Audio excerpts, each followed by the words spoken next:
এখন মমতা বন্দ্যোপাধ্যায় পার্কে সোজা হাঁটলেন না ব্যাকওয়াক করলেন, তাদের তো শিল্প আসবে না।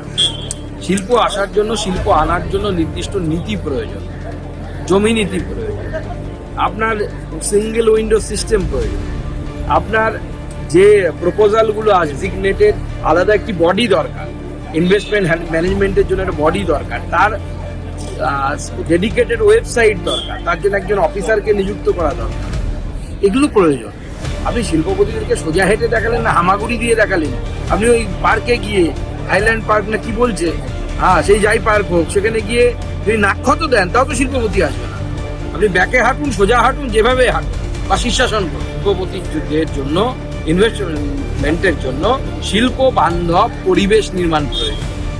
আপনি শিল্প ইনভেস্ট করতে যাবেন, আমি জানি প্রচুর শিল্পপতিরা আমার সাথে দেখা করেন, তারা নর্থ ইস্টে এখন ইনভেস্ট করতে চাইছেন। অনেকে তাদের মধ্যে বাঙালি, তারা বলছে পশ্চিমবঙ্গে বিজেপি না হলে ইনভেস্ট করবে না।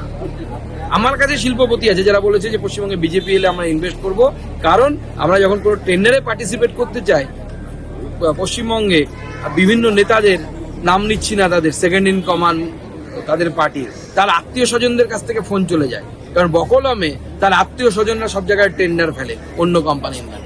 তৃণমূল কংগ্রেসের সেকেন্ড ইন কমান্ডের শ্বশুর বাড়ির আত্মীয়রা, গম্ভীর টম্ভীর কী সব আছে দেখা। নতুন নতুন আপডেট পেতে সাবস্ক্রাইব করুন নিউজ আপ ডেইলি।